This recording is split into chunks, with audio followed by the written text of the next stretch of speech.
எல்லாருக்கும் வணக்கம். நம்ம இப்போ பார்க்க போகிற தலைப்பு என்னன்னா ஆர்கனான்.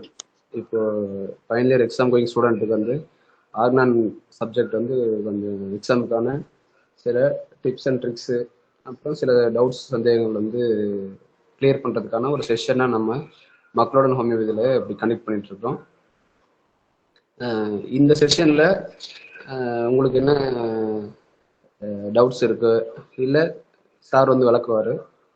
டாக்டர் சரவணன் அப்படின்னு சொல்லி ஒரு டாக்டர், நம்ம மக்களுடன் ஹோமியோபதியோடைய தலைமை குழு உறுப்பினர், தஞ்சாவூர்ல கிளினிக் வச்சு ப்ராக்டிஸ் பண்ணிட்டு இருக்காரு. அவர் இப்போ இந்த தலைப்புல ஆர்கனான் ஆஃப் பிலாசபி அப்படிங்கிறதுல தலைப்புல எக்ஸாம் கோயிங் ஸ்டூடெண்ட்டுக்கு என்ன தேவையோ அந்த ஆஸ்பெக்ட்ல சொல்லித்தரத்துக்கு தயாரா இருக்காரு. அவரு ஃபர்ஸ்ட் அவரோட லெக்சர் இருக்கும். அது முடிஞ்ச உடனே கொஸ்டின் ஆன்சர் செஷன் இருக்கும். உங்களுக்கு என்னெல்லாம் டவுட்ஸ் இருக்கோ அந்த டவுட்ஸ் நீங்க மைக் ஆன் பண்ணி நீங்க கிளியர் பண்ணிக்கலாம். இப்போ சார் லெக்சர் ஸ்டார்ட் பண்ணுவாரு. சார். ஓகே.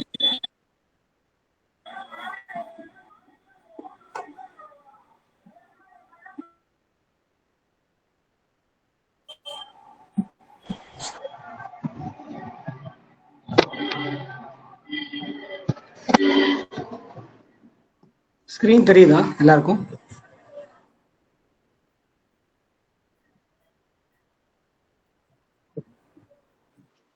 தெரியுது சார். ஓகே. ஸோ அனைவருக்கும் வணக்கம். இந்த செஷன்ல நம்ம பிலாசபி ஸ்டூவர்ட் லோஸ் தவிர மீதி 4 philosophies, Kent, Dunham, Richard Hughes, H A. Roberts, இதில் உள்ள இம்பார்ட்டன்ட் ரிப்பீட்டட் டாபிக்ஸை பற்றி பார்க்க போகிறோம். இந்த 4 ஃபிலாசபியும் கவர் பண்ணுறதுனால டீட்டெயில்டாக நம்ம பார்க்க போகிறதில்ல. லாஸ்ட் மினிட்ல எக்ஸாம் ப்ரிப்பரேஷனுக்கு என்ன கான்செப்ட் தேவை, இப்போ ஒரு டாபிக் எடுத்துட்டோம்னா இதெல்லாம் தான் இருக்கணும் மெயினா அப்படின்னு என்னென்ன விஷயங்கள்லாம் இருக்கோ அதை மட்டும் நம்ம பிரீஃபா இப்போ பார்க்க போகிறோம். So first, கெண்ட் philosophy. எந்த ஃபிலாசபியாக இருந்தாலும் அது ஆர்கனை பேஸ் பண்ணி தான் இருக்கும். ஹனிமனுடைய ஆர்கனை பேஸ் பண்ணி தான் இருக்கும். அப்போ உங்களுக்கு நீங்க படிக்காத கொஸ்டின்ஸ் பிலாசபி பேப்பர்ல வருதுன்னா அது ரிலேட்டடான ஆர்கனன் கான்செப்ட்ஸை எழுதி வைங்க. அது எப்படின்னு தப்பா இருக்காது. ஸோ அதை ஃபர்ஸ்ட் மைண்ட்ல வச்சுக்கோங்க. படிச்ச டாபிக்ஸ் வந்ததுன்னா பிரச்சனையே இல்லை. அந்தந்த ஆத்தர்ஸ் என்ன சொல்லியிருக்காங்களோ அதை நம்ம மென்ஷன் பண்ணி எழுதலாம். ஸோ இப்போ கெண்ட்ல ஸ்டார்ட் பண்ணுவோம். First topic psora. இதை எஸ்ஏலும் கேட்கலாம், ஷார்ட் ஆன்சராகவும் கேட்கலாம். இப்போ சோரா அப்படின்னு எடுத்துக்கிட்டாலே தியரி ஆஃப் கிரானிக் டிசீஸ்லையும் ஆர்கனிலையும் சோரா பத்தி நம்மளுடைய மாஸ்டர் ஹனிமன் என்ன சொல்லியிருக்காரோ அதை மென்ஷன் பண்ணிடுங்க. அதை மென்ஷன் பண்ணிட்டு அது போக கெண்ட் எக்ஸ்ட்ராவா சில விஷயங்கள் சொல்லியிருக்காரு. அந்த 3 விஷயங்கள் தான் இப்போ நீங்க இந்த ஸ்கிரீன்ல பாக்குறது. Noah's flood, spiritual sickness, drugging, அந்த இன்ஃப்ளெக்ஸும் அதுல சேர்த்துக்கலாம். இப்போ நோவாஸ் ஃபிளட் அப்படின்னா இது ஒரு 2 மார்க்காவே கேட்டிருக்காங்க, ஷார்ட் ஆன்சராகவே கேட்டிருக்காங்க. பைபிள்ல ஒரு கதை இருக்கு. அதாவது உலகத்துல உள்ள எல்லாரும் நிறைய மக்கள் ரொம்ப தீய எண்ணமுடையவங்களா மாறிட்டாங்க. அப்போ இந்த உலகம் புதுப்பிக்கப்படணும் அப்படின்ற ஒரு சுச்சுவேஷன் வருது. அப்போ கடவுள் என்ன பண்றாரு அப்படின்னா, நான் உலகத்தை அழிக்க போறேன், அதுவும் வெள்ளம், பெரிய அளவுல சுனாமி மாதிரி ஒரு வெள்ளத்தை உருவாக்கி இந்த தீய எண்ணம் உள்ள மனிதர்களை அழிக்க போறேன். அப்போ நல்ல எண்ணம் படைச்சவங்க, அது மனுஷங்களா இருந்தாலும் சரி இல்ல மிருகங்களா இருந்தாலும் சரி, அவங்க மட்டும் இதுல பாதிக்கப்படாம இருக்கணும்னா நான் முன்னாடியே சொல்லிடுறேன், இந்த நாள் இது நடக்கும், இந்த வெள்ளம் நடக்கும் அப்படின்னு, நீங்க தயாரா இருந்துக்கோ அப்படின்னு சொல்லி நோவாட்ட கடவுள் சொல்ற மாதிரி நோவா அவரும் அவருடைய அவருக்கு என்ன சொல்றது, உலகத்துல உள்ள மிருகங்கள், யானை, ஒட்டகம், இது எல்லாமே ஒரு கப்பல் மாதிரி கட்டி அதுல ஏத்துறாங்க. அப்போ இந்த வெள்ளம் வரப்போ மற்ற மக்கள் எல்லாம் அழிஞ்சு போயிடுறாங்க, இந்த கப்பல்ல உள்ளவங்க தப்பிச்சிடுறாங்க. இதை ஏன் கெண்ட் இங்க சொல்றாருன்னா, எப்படி ஈவில் திங்கிங் உள்ளதுனால அங்க ஒரு ஃப்ளட் வருதுன்னா, ஸ்கின் ப்ராப்ளம் பொறுத்த வரைக்கும் யாருக்கெல்லாம் ஈவில் திங்கிங் இருக்கோ அவங்களுக்கு லெப்ரசி மாதிரி ஒரு பிரச்சனை வரும்.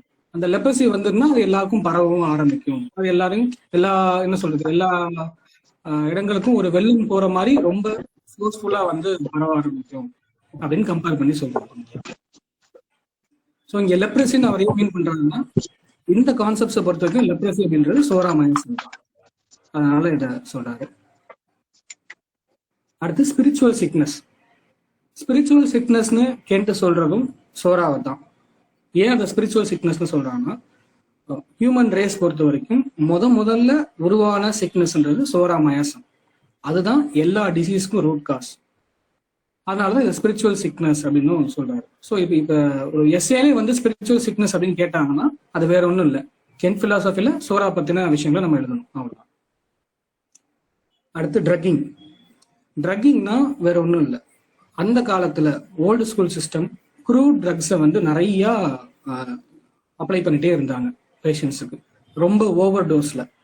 அப்ப என்ன ஆகுன்னா, ஒரு ஸ்கின் சிம்டம் ஒருத்தருக்கு இருந்ததுன்னா அந்த ஸ்கின் சிம்டம் சப்ரஸ் ஆகி டீப்பா உள்ள போயிடும், உள்ள ஒரு ஆர்கன் சம்பந்தப்பட்ட பிரச்சனையா அது மாறிடும்.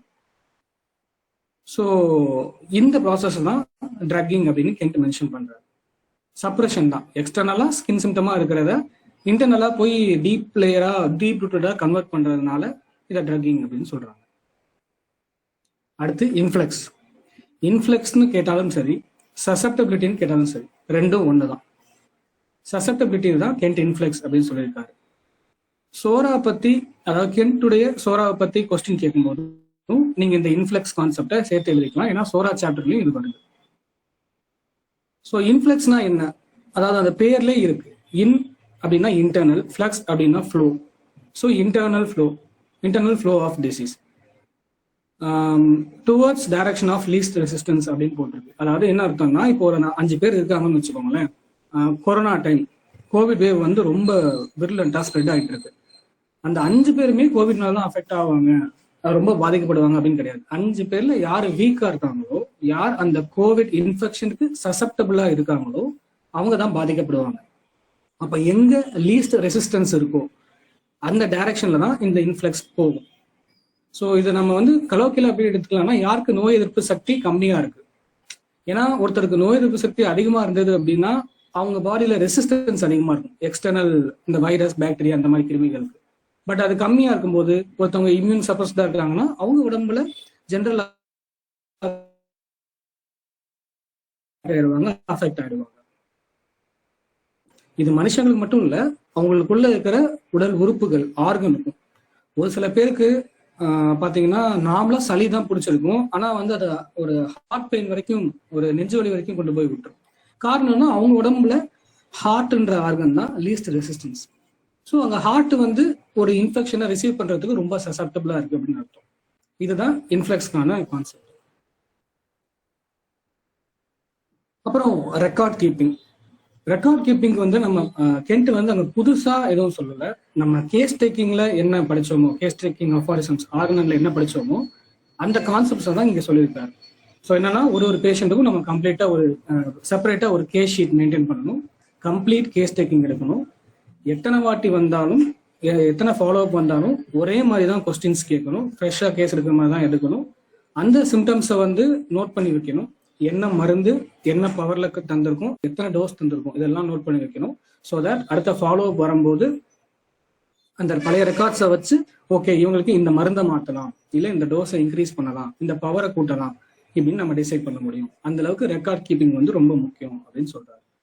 ஸோ நான் இங்க வந்து கேஸ் டேக்கிங் அஃபாரிசம்ஸ்ல உள்ள கண்டென்ட்டை வந்து நீங்க எழுதி வச்சாலே போதுமானதா இருக்கும் ரெக்கார்ட் கீப்பிங் அப்படின்னு கேட்டா.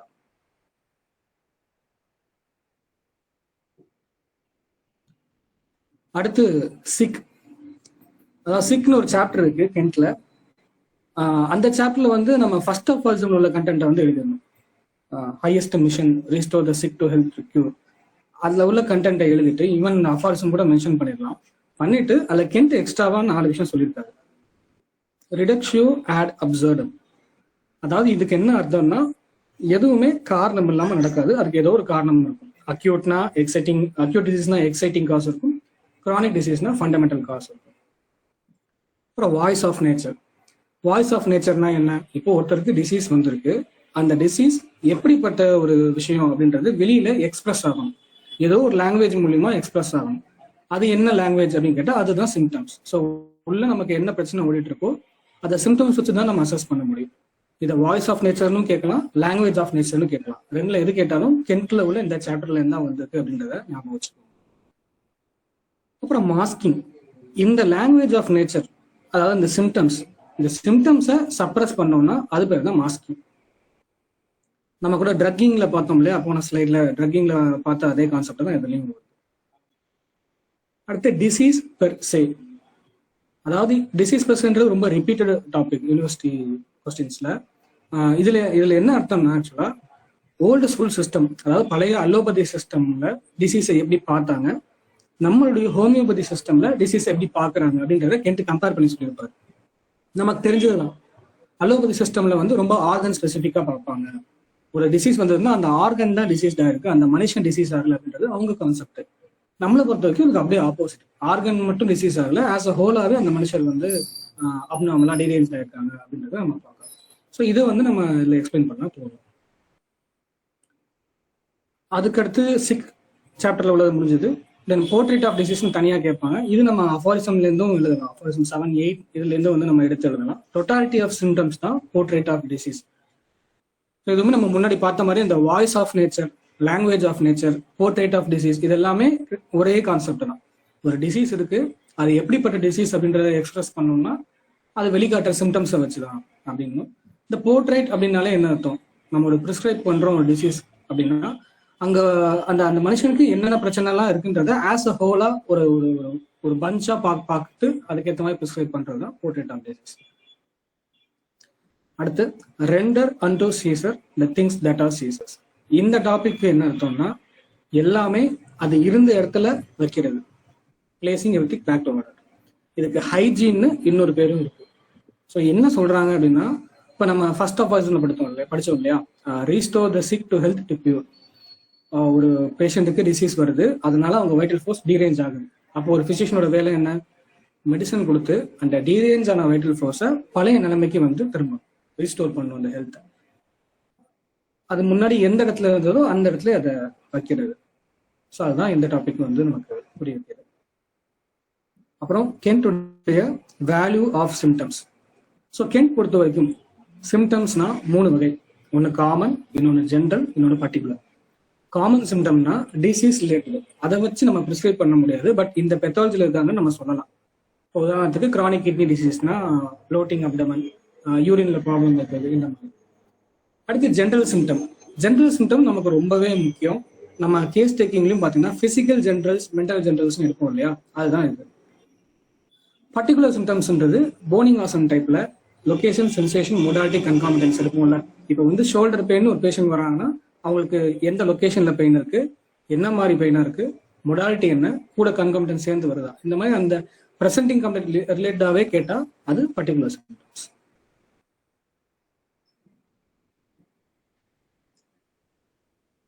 அடுத்த டாபிக் இடியோசிங்க்ரசி. இடியோசிங்க்ரசி அப்படின்னாலே ஓவர் சென்சிட்டிவ் அப்படின்னு அர்த்தம். ஆனா அங்க கென்ட் வந்து அவர் என்ன இன்புட் கொடுத்திருக்காருன்னா 2 விஷயத்த பத்தி நமக்கு சொல்லியிருக்காரு.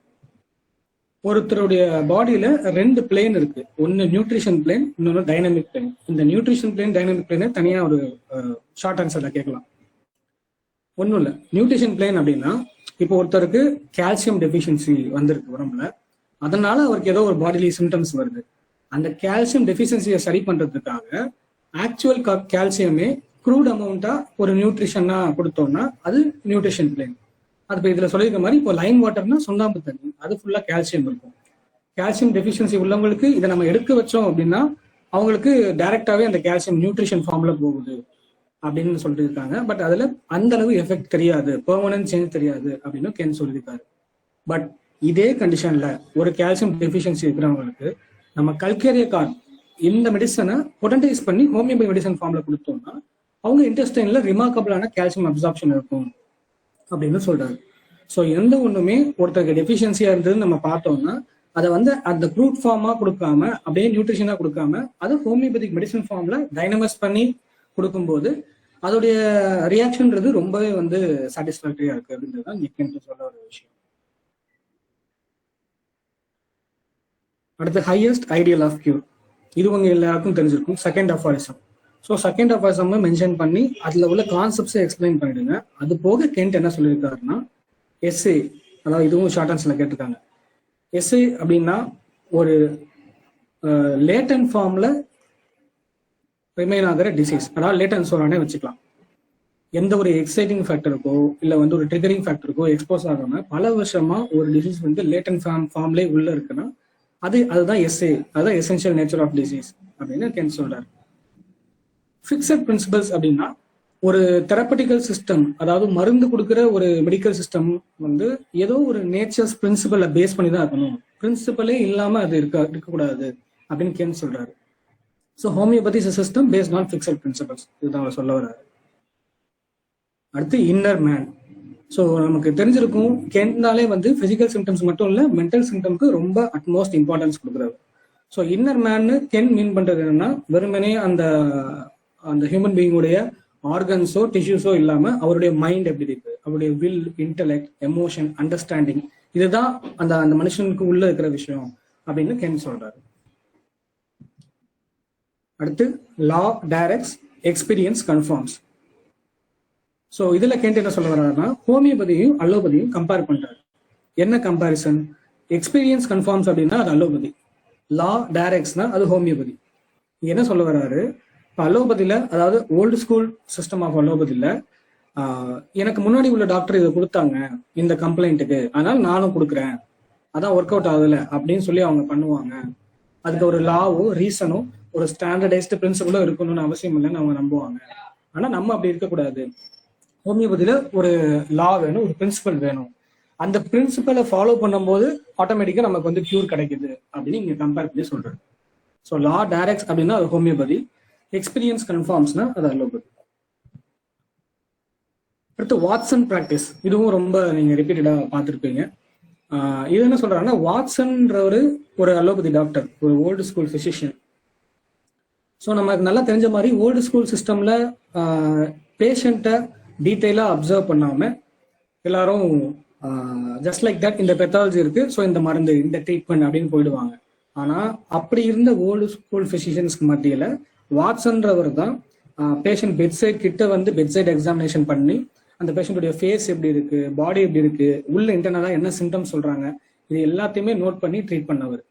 ஸோ அவங்கள கம்பேர் பண்ணும்போது வாட்சன் வந்து ரொம்பவே தேவலாம் அப்படின்றது வாட்சனை அக்னாலேஜ் பண்றாரு இந்த இடத்துல கென்ட். அதுதான் இங்க உள்ள கான்செப்ட்.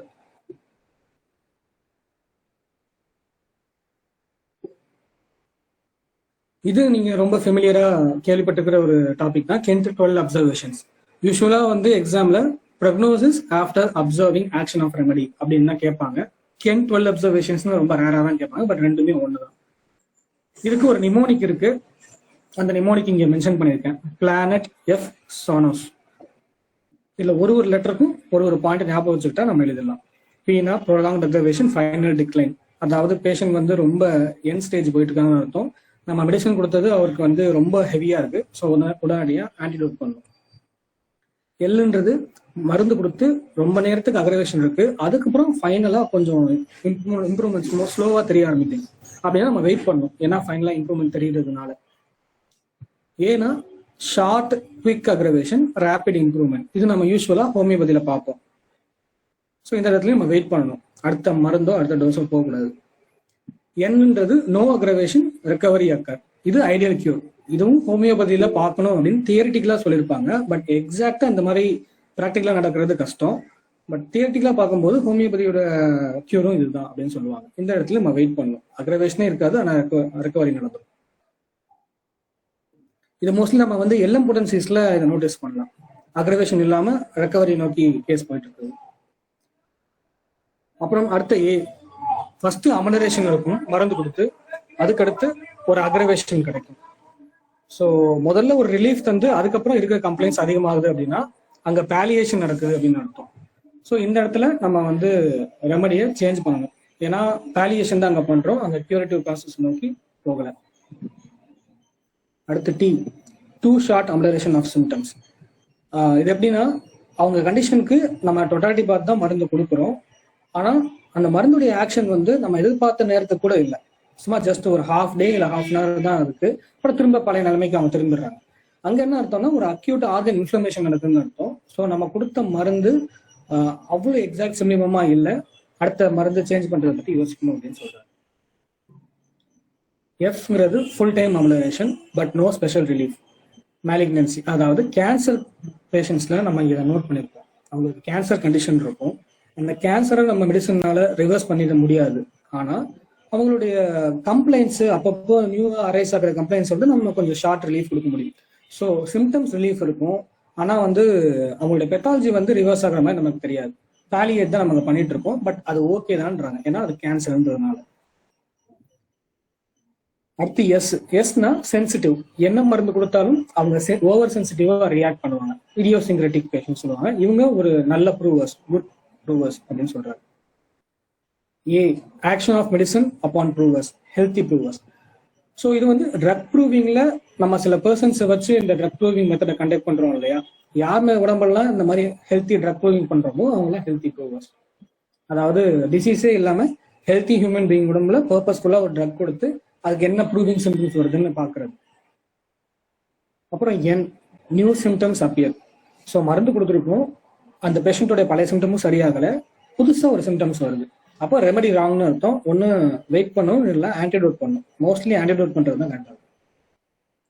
அடுத்து old symptoms reappear. So medicine கொடுத்துருக்கோம், மெடிசன் கொடுத்தோன்னே அவங்களுடைய ப்ரெசென்டிங் கம்ப்ளைண்ட்ஸ் கொஞ்சம் பெட்டரான மாதிரி இருக்கு. என்னைக்கும் மறைஞ்சிருந்த சப்ரஸ் ஆயிருந்த சிம்டம்ஸ் வந்து இப்போ வருது, பழைய சிம்டம்ஸ் மறுபடியும் வெளியே வருது. அப்போ அது கியூரேட்டிவ் ப்ராசஸாக இருக்கலாம். ஸோ அவசரப்பட்டு ரெமடியோ இல்லை ஆன்டிடோட்டோ பண்ணிடக்கூடாது, நம்ம வெயிட் பண்ணணும். அப்புறம் ஃபைனலாக symptoms take wrong direction. So இருக்கிற கண்டிஷன் வந்து அக்ரவேட் ஆகுறது, இல்லை வந்து அந்த மெடிசனோட சிம்டம்ஸே வர்றது, இது எல்லாமே அந்த பேஷண்டோட ரிலீஃபே இல்லாமல் எல்லாமே வேற டைரக்ஷன்ல போகுது அப்படின்னா அப்போயும் நம்ம ஆன்டிடோட் தான் பண்ணணும். ஸோ இதுதான் 12 அப்சர்வேஷன்ஸ் என்ன சொல்றது.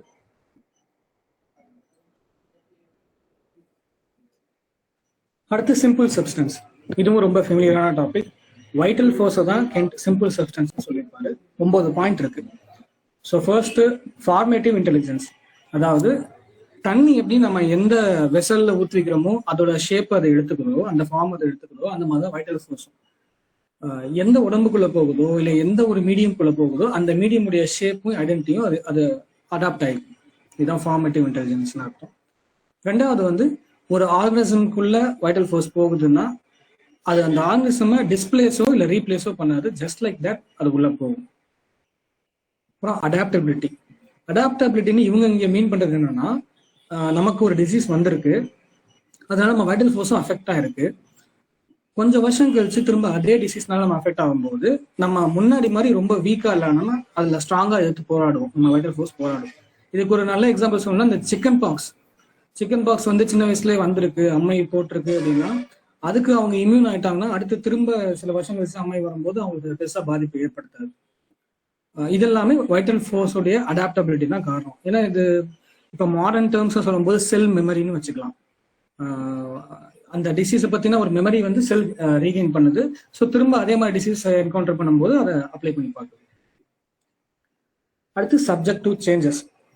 ஸோ இதுக்கு என்ன அர்த்தம்னா, ஒரு எக்ஸைட்டிங் காசோ ஃபண்டமெண்டல் காஸ்க்கோ எக்ஸ்போஸ் ஆச்சுன்னா அந்த வைட்டல் ஃபோர்ஸ் வந்து ஆர்டர்லேயோ இல்லை டிஸார்டராகவோ போகும். ஸோ அதனால தான் நமக்கு டிசீஸே வருது, ஒரு காஸ்ட்னால. அதுதான் இங்கே சொல்றாங்க. அப்புறம் வைட்டல் ஃபோர்ஸை குவான்டிட்டியில நம்ம பார்க்க முடியாது, குவாலிட்டியாக தான் பார்க்க முடியும். தென் டிகிரீஸ் ஆஃப் ஐடென்டிஃபிகேஷன். அதாவது வைட்டல் ஃபோர்ஸ்னா அது எங்க இருக்கு காட்டு அப்படின்னு நம்ம வந்து ஒரு ஸ்பெசிபிக் பார்ட்டோ ஆர்கனையோ நம்ம பின் பாயிண்ட் பண்ணி காட்ட முடியாது. அதுக்கு பல டிகிரிஸ் இருக்கு அதை ஐடென்டிஃபை பண்றதுக்கு. அவுட்டர் டிகிரின்னு பார்க்கும்போது டிஷ்யூ லெவலில் என்ன சேஞ்சஸ் ஏற்படுத்திருக்கு அப்படின்றத பார்க்கலாம். இன்னர் டிகிரினா வில். ஸோ மென்டல் சிம்டம்ஸ் ரீதியா என்னென்ன சேஞ்சஸ் ஏற்படுத்திருக்குன்றதை வச்சு நம்ம அசஸ் பண்ணலாம். Then dominates the body, it occupies. Of course, vital force தான் நம்ம ஹோல் பாடியில ரொம்ப டாமினேட்டிங்கான ஒரு விஷயம். Can be reduced but not restituted. அதாவது வைட்டல் ஃபோர்ஸ்ன்றது ஒருத்தவங்களுக்கு வயசு ஆக ஆக, உதாரணத்துக்கு இந்த ஓல்டேஜ் பீப்புள்லாம் இருக்காங்கன்னா அவங்களுக்கு இருக்க வைட்டல் ஃபோர்ஸ் வந்து டிட்டீரியேட் ஆகிட்டே இருக்கும், அது வீக்கன் ஆகிட்டே இருக்கும். பழைய ஃபார்முக்கு வந்து அது பழைய அல்டிமேட் எனர்ஜெட்டிக் ஃபார்முக்கு அதை ரீஸ்டோர் பண்ணுறது கஷ்டம் ஏஜ் ஃபேக்டர்னால. ஸோ அந்த கான்செப்ட்ஸை மனசில் வச்சு இதை வந்து சொல்லியிருக்காங்க. தென் ஃபைனலாக simple, compound, complex. Vital force வந்து சிம்பிளாகவும் இருக்கலாம், காம்பவுண்டாக இருக்கலாம், காம்ப்ளெக்ஸாகவும் இருக்கலாம். இவங்க இங்கே மீன் பண்ணுறது மயாசம் தான். ஸோ சோராவாக இருக்கலாம், சோரோ சைக்கோட்டிக்காக இருக்கலாம், சோரோ சைக்கோசிஃபிலிட்டிக்காக இருக்கலாம். எப்படி வேணாலும் இருக்கலாம் அப்படின்றதான் வந்து இங்க கேள்வி. இதுதான் சிம்பிள் சப்ஸ்டன்ஸ் பொறுத்த வரைக்கும்.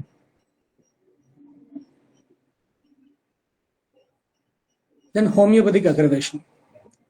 ஹோமியோபதிக் அக்ரவேஷன் பத்தி உங்களுக்கு தெரிஞ்சிருக்கும். அதாவது நம்ம டொட்டாலிட்டி ஆஃப் சிம்டம்ஸ் எடுத்து கரெக்டாக தான் ப்ரிஸ்கிரைப் பண்ணிருக்கோம். அந்த மெடிசன் ஹோமியோபதிக்கலாக தான் ஒர்க் ஆகுது. ஆனா என்ன விஷயம்னா, ஏதோ ஒரு ஃபேக்டர், ஒன்று அந்த பேஷண்ட் வந்து ஓவர் சென்சிட்டிவா இருக்கலாம், இல்லை நம்ம கொடுத்த பவர் வந்து தேவைக்கும் அதிகமான ஒரு பவராக கொடுத்துருக்கலாம். அதனால டைரக்டா ரிலீஃப் நடக்காம ஒரு அக்ரவேஷன் ப்ரொடியூஸ் பண்ணிட்டு அப்புறம் ஒரு அமலரேஷன் நடக்குது. ஸோ இந்த நேரத்துல மற்ற கேஸ்னா ஓகே, நீங்க வெயிட் பண்ணுங்க அதுவாகவே சரியாயிடும்னு சொல்றாரு. பட் ஒருவேளை டிஷ்யூ சேஞ்ச் கண்டிஷன்ஸ், இப்போ உதாரணத்துக்கு வந்து ஒரு கிரானிக் ரீனல் ஃபெயிலியர் இருக்கு, இல்லை அக்யூட் ரீனல் ஃபெயிலியர் இருக்குன்னு வச்சுக்கோமே, அங்க அந்த மாதிரி என் ஸ்டேஜ்ல வந்து ஒரு சிவியர் அக்ரவேஷன் இருக்குன்னா அந்த அமலரேஷன் டைம் வரதுக்குள்ளே அந்த பேஷண்ட் வந்து ரொம்ப டிக்ளைன் ஆயிடுவாங்க. ஸோ அந்த நேரத்தில் உடனடியாக மெடிசனை டிஸ்கன்டினியூ பண்ணணும். சிவியர் கேசஸ்ல மட்டும்தான் இதை பார்க்கறது. அப்படி மெடிசனை டிஸ்கன்டினியூ பண்ணிடலாம். மோஸ்ட்லி இந்த மாதிரி அக்ரவேஷன் நடக்காம இருக்கணும்னா 30 பொட்டன்சியை யூஸ் பண்ணுங்க. அது ஓரளவு இந்த மாதிரி பிரச்சனை இல்லாம இருக்கு, யூசிங்க்கு ரொம்ப பெஸ்டா இருக்கு அப்படின்னு சொல்றாரு. தென் ஃபைனலா கென்ட்ல உள்ள கடைசி important topic second prescription. So டாபிக்லேயே இருக்கிற மாதிரி ஒரு பிரிஸ்கிரிப்ஷன் கொடுக்குறோம், அவங்க 2 வீக்ஸ் கழிச்சோ 1 மந்த் கழிச்சோ பேஷண்ட் வராங்க. அதுக்கப்புறம் ஃபாலோ அப்ல நம்ம என்னென்ன மாதிரி மெடிசன்ஸ் கொடுக்கலாம், என்னென்ன வாய்ப்புகள் இருக்கு அப்படின்றத இங்க லிஸ்ட் அவுட் பண்றாங்க. 6 சான்சஸ் இருக்கு. ஃபர்ஸ்ட், மருந்தை ரிப்பீட் பண்ணலாம். எப்போ நம்ம ஃபர்ஸ்ட் சிட்டிங்ல ஒரு மருந்து கொடுத்துருப்போம், அந்த மருந்தும் அந்த பவரும் அந்த பேஷண்ட்டுக்கு ஒர்க் ஆகிருக்கு, பட் ஒரு 20 to 30% தான் ரிலீஃப் கொடுத்துருக்கு. இன்னும் கொஞ்சம் ரிலீஃப் எடுத்தா நல்லா இருக்கும் தான் நம்மகிட்ட வராங்க. அப்ப என்ன பண்ணலாம், அதே மருந்து அதே பவர்ல ரிப்பீட் பண்ணலாம். ரெண்டாவது, ஆன்டிடோட். ஸோ நம்ம மெடிசன் கொடுத்துருக்கோம் ஃபர்ஸ்ட் சிட்டிங்ல, நம்ம என்ன மெடிசன் கொடுத்தோமோ அந்த சிம்டம் வந்து அந்த பேஷண்ட்டுக்கு வருது புதுசா, நியூ ட்ரக் சிம்டம்ஸ் அரைஸ். இந்த இடத்துல நீங்க வந்து செகண்ட் பாயிண்ட்டையும் தேர்ட் பாயிண்ட்டையும் கன்ஃபியூஸ் பண்ணிக்க வேணாம். ஏன்னா ஆன்டிடோட் பண்றதுலயும் சரி, சேஞ்ச் ஆஃப் ரெமடியும் சரி, நியூ சிம்டம்ஸ் வரும் பேஷண்ட்டுக்கு. பட் ஆன்டிடோட் எப்போ பண்ணணும் அப்படின்னா அந்த ட்ரக் சிம்டம்ஸ் வரணும். இப்போ உதாரணத்துக்கு நம்ம வந்து நக்ஸாமிகா கொடுத்துருக்கோம் அப்படின்னா, நக்ஸாமிகாவுடைய ஆல்டர்னேட் கான்ஸ்டிபேஷன் அண்ட் டயரியா இது வந்து அங்கே டெவலப் ஆயிருக்கும் அந்த பேஷண்ட் உடம்புல அடுத்து ஃபாலோ வரும்போது. அப்போ நக்ஸாமிகாவை நம்ம வந்து ஆன்டிடோட் பண்ணணும். மோஸ்ட்லி இப்போ நக்ஸாமிகா 30 கொடுத்துருந்தோம், நக்ஸாமிகா 6ல கொடுத்துருவோம், இன்னும் லோ பவர்ல கொடுக்கணும்னாலே அங்கே ஆன்டிடோட் நடந்துடும். Change of remedy. Change of ரெமடியில வந்து இங்க நியூ சிம்டம்ஸ் உருவாகி இருக்கும், ஆனா அது ட்ரக் சிம்டம்ஸ் கிடையாது, வேற புது சிம்டம்ஸ் வந்திருக்கும். பேஷண்ட் எந்த வகையிலும் இம்ப்ரூவ் ஆயிருக்க மாட்டாங்க. ஸோ நம்ம மருந்து அங்க எந்த வேலையும் பண்ணல, உடனடியாக அடுத்த மருந்தை மறுபடியும் ரீகேஸ்டிங் எடுத்து மாற்றி கொடுக்கணும். அதுதான் சேஞ்ச் ஆஃப் ரெமடி. அடுத்து காம்ப்ளிமெண்டரி பிரிஸ்கிரைபிங். இது எப்படின்னா, இதை சீரியல் பிரிஸ்கிரைபிங் சொல்லுவாங்க. கொஸ்டின்ஸ்ல எப்படின்னு கேட்கலாம் சீரியல் பிரிஸ்கிரைபிங்னு. அதாவது பேர்ல இருக்கிற மாதிரி சீரீஸ், ஃபர்ஸ்ட் பெலடோனா கொடுக்குறோம் இண்டிகேட் ஆகுதுன்னு, அதுக்கப்புறம் அவங்க ஃபாலோ அப் வரும்போது அவங்களுடைய ஸ்டேட் வந்து பெல்லடோனாவோட கல்கேரியா கார்பா இண்டிகேட் ஆகுது. அப்ப நம்ம எடுத்து பார்த்தா ஓகே, பெல்லடோனாவுடைய ஆக்ஷன் வந்து ஒரு 70% ஃபினிஷ் ஆயிடுச்சு, அடுத்து ரிமைனிங் 30% பிக்சர் வந்து கல்கேரியா கார்ப் மாதிரி இருக்குன்னா அதோடைய ஆக்ஷன் ப்ரீவியஸ் மெடிசனோட ஆக்ஷன் அது கம்ப்ளீட் பண்ணிடும். அந்த ரேஞ்சில் நம்ம யோசிச்சு கொடுத்தோம்னா அது காம்ப்ளிமெண்டரி பிரிஸ்கிரைபிங் சொல்லலாம். இது பொதுவாக வந்து லீஷனல் பிரிஸ்கிரைபிங், கான்ஸ்டிடியூஷனல் பிரிஸ்கிரைபிங் இது ரெண்டுமே பண்ற பிசிஷியன்ஸ்க்கு யூஸ்ஃபுல்லா இருக்கும். ஃபர்ஸ்ட் அப்போதைக்கு உள்ள பர்டிகுலர் சிம்டம்ஸை மட்டும் நோட் பண்ணி லீஷனல் பிரிஸ்கிரைபிங் பண்ணுவாங்க. அதுக்கப்புறம் அவங்களுடைய ப்ரெசென்டிங் கம்ப்ளைண்ட்ஸ்லாம் கொஞ்சம் ரெடியூஸ் ஆனதுக்கப்புறம் கான்ஸ்டிடியூஷனலா மெடிசன்ஸ் கேஸ் டேக்கிங் எடுத்து அதுக்கான மெடிசன் கொடுப்பாங்க. இதோட அது காம்ப்ளிமெண்ட் ஆகும். அடுத்து காக்னேட் பிரிஸ்கிரைபிங். இது வந்து ரிலேட்டட் ரெமடிஸ் அப்படின்னு கேட்கலாம். ஸோ இந்த காக்னேட்டுக்கும் காம்ப்ளிமெண்ட்ரிக்கும் என்ன வித்தியாசம் அப்படின்னா, காம்ப்ளிமெண்டரியில வந்து ஒரு பெலடோனா கொடுக்குறோம், அதுக்கடுத்து அவங்க கல்கேரியா கார்ப் இண்டிகேட் ஆகுதுன்னா அடுத்து கல்கேரியா கார்ப்லேயே 0/1 bar 2 இப்படி போயிட்டு இருக்கும். ஆனா காக்னேட்ல இப்போ செப்பியா கான்ஸ்டிடியூஷன் ஒருத்தவங்க இருக்காங்க, அவங்களுக்கு அக்யூட்டா ஒரு கண்டிஷன் வருது. அப்போ அந்த அக்யூட் கண்டிஷன் பார்த்தோம்னா நக்ஸாமிகா ஸ்டேட்லேயே வருது. ஸோ அந்த டயத்துல நக்ஸாமிகா கொடுக்குறோம், மறுபடியும் அந்த கம்ப்ளைண்ட் சரியானோன்னு, அந்த அக்யூட் கண்டிஷன் சரியானோன்னு அவங்க பழையபடி செப்பியா ஸ்டேட்டுக்கு, அந்த கிரானிக் ஸ்டேட்டுக்கே திரும்புறாங்க, மறுபடியும் செப்பியா இண்டிகேட் ஆகுது, செப்பியா கொடுக்கும். ஸோ காம்ப்ளிமெண்டரியில் வந்து ஃபர்ஸ்ட் அக்யூட்டுக்கு கொடுப்போம், அதுக்கப்புறம் கிரானிக்கா கன்சிடர் பண்ணி கொடுப்போம்.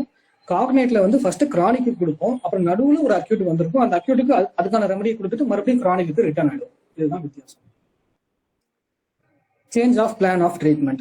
ஸோ இது வந்து லேயர்டு ப்ரிஸ்கிரைபிங்னு சொல்லுவாங்க. இப்படியும் கொஸ்டின்ல கேட்டிருக்காங்க யூனிவர்சிட்டியில. லேயர் ப்ரிஸ்கிரைபிங்னா ஒன்றும் இல்லை, மயாஸ்மெட்டிக் லேயர். இப்போ ஒருத்தவங்களுக்கு வந்து ஆன்டிசோரிக் சிம்டம்ஸாக நம்ம டயக்னோஸ் பண்ணி ஆன்டிசோரிக் ரெமடியை கொடுக்குறோம். அவங்களுடைய ஆன்டிசோரிக் சிம்டம் எல்லாம் சரியாகுது. அதுக்கப்புறம் அந்த பேஷண்ட்குள்ள சப்ரஸ் ஆயிருக்கிற சிஃபிலிட்டிக் லேயரோ சைக்கோட்டிக் லேயரோ வெளியில வருது. இப்போ என்ன பண்றோம், ரீகேஸ் டெக்னிக் எடுத்து ஒரு சிஃபிலிட்டிக் ஆன்டி சிஃபிலிட்டிக் ட்ரக்கோ இல்லை ஆன்டி சைக்கோட்டிக் ட்ரக்கோ கொடுத்து அவங்களுடைய சிஃபிலிட்டிக் இல்லை சைக்கோட்டிக் லேயரை வந்து ரிசால்வ் பண்றோம். இதுதான் லேயர்டு ப்ரிஸ்கிரைபிங்னு சொல்லுவாங்க. ஸோ மயாஸ்மேட்டிக்கா பார்த்து ப்ரிஸ்கிரைப் பண்றது. கென்ட்ல உள்ள இம்பார்ட்டன்ட் டாபிக்ஸ்ன்றது இதுதான். அடுத்து ஹெச்ஏ ராபர்ட்ஸ். மோஸ்ட்லி வந்து கென்ட்டுக்கும் ஹெச்ஏ ராபர்ட்ஸ் ஃபிலாசபிக்கும் நம்ம நிறைய கம்பேர் பண்ணியே படிக்கலாம். இப்போ ஃபர்ஸ்ட் பார்த்தீங்கன்னா இதில் வைட்டல் எனர்ஜின்னு போட்டிருக்கும். கென்ட் வந்து வைட்டல் ஃபோர்ஸை சிம்பிள் சப்ஸ்டன்ஸ்னு சொல்லியிருப்பாரு. ஹெச்ஏ ராபர்ட்ஸ் வைட்டல் எனர்ஜி அப்படின்னு சொல்லியிருப்பாங்க.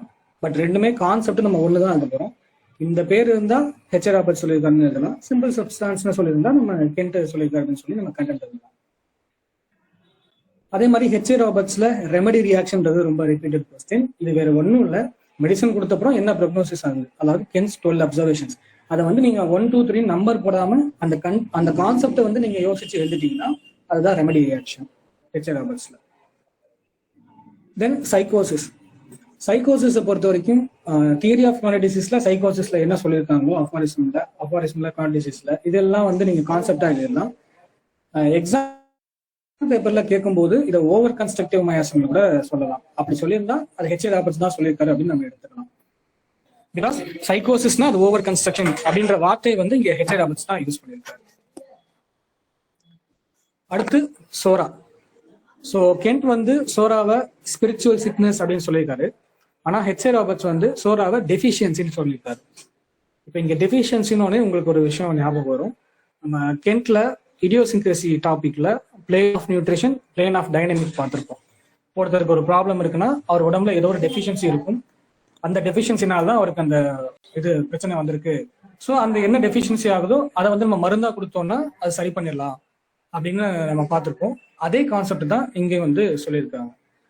ஸோ நம்மளுடைய பாடியில கெமிக்கல் எலமெண்ட்ஸ் வந்து ரொம்ப சின்ன ட்ரேஸ், மைனர் ட்ரேஸ்ல இருக்கு. அப்போ என்ன கெமிக்கல் எலிமெண்ட் டெஃபிஷியண்டா இருக்கோ அதுக்கு ஏற்ற ஆன்டிசோரிக் ரெமடி நம்ம ப்ரிஸ்கிரைப் பண்ணோம்னா அந்த கம்ப்ளைண்ட் சரியாயிடும். இப்போ உதாரணத்துக்கு ஒருத்தருக்கு கால்சியம் டெஃபிஷியன்சி இருந்ததுன்னா அவங்க உடம்புல வந்து போனி ப்ராப்ளம்ஸோ இல்லை கிளாண்டுலர் ப்ராப்ளம்ஸோ டெவலப் ஆகும். கல்கிரேகா மெடிசனை நம்ம கொடுப்போம். ஒருத்தர் உடம்புல கார்பன் டெஃபிஷியன்சியா இருக்கும். அந்த இடத்துல கார்பன் டெஃபிஷியன்சினால ஒரு பர்ன்ட் அவுட் ஸ்டேட், ஒரு எக்ஸாஸ்டட் ஸ்டேட்ல அவங்க இருந்தாங்கன்னா நம்ம அந்த இடத்துல கார்போவேஜ் மெடிசனை வந்து கொடுப்போம். ஸோ ஹனிமன் சொன்ன 50 ஆன்டிசோரிக்ஸ்ல ஆல்மோஸ்ட் 30 மெடிசன்ஸ் வந்து கெமிக்கல் சோர்ஸ் தான்.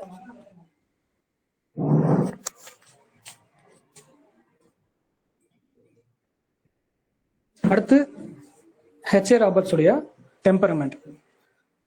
ஸோ இதுவுமே வந்து ரொம்ப ரிப்பீட்டட் டாபிக் தான்.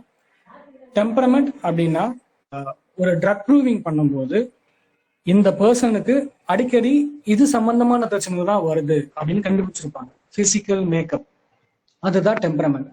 இப்போ நம்ம வந்து சித்தா ஆயுர்வேதால பார்த்தோம்னா அவங்களுக்கு வாதா, பித்தா, கபா அப்படின்னு பிரிச்சிருப்பாங்க இல்லையா. இவங்களுக்கு இது சம்பந்தமான நோய் தான் அடிக்கடி வரும் அப்படின்னு. இதுதான் நம்ம ஹெச்ஏ ராபர்ட்ஸ் வந்து டெம்பரமெண்ட்னு சொல்லியிருக்காரு. இந்த டெம்பரமெண்ட் வச்சு நம்ம ரெமடி, சாய்ஸ் ஆஃப் ரெமடி வரைக்கும் போகலாம். பட் கன்ஃபார்ம் சிமிமம்க்கு வந்து நம்ம டோட்டாலிட்டி வச்சு தான் ப்ரிஸ்கிரைப் பண்ணி ஆகணும். Temperament 4 type: sanguine, bilious, nervous, phlegmatic. சாங்குவின்னா பிளட், ஸோ ஹெமரேஜ், பிளட் சம்பந்தமான விஷயம். பிலியஸ்னா லிவர் டைஜஷன் ப்ராப்ளம்ஸ். நர்வஸ்னா நரம்பு சம்மந்தப்பட்ட பிரச்சனை, வீக்னஸ் இதெல்லாம் வரும். பிளக்மேட்டிக்னா காஃப், கொரேசா இந்த மாதிரி லங்ஸ் சம்மந்தப்பட்ட பிரச்சனை வரும். இப்போ நம்ம ரெமடி வைஸே யோசிச்சோம்னா லாக்கசஸ்லாம் பார்த்தீங்கன்னா சாங்குவின், நக்ஸ்வாமிக்கா பிலியஸ், பாஸ்பரஸ் வந்து நர்வஸ், பல்சாட்லாம் பிளக்மேட்டிக். இப்போ உங்களுக்கு ஒரு ஐடியா கிடைச்சிருக்குன்னு நினைக்கிறேன்.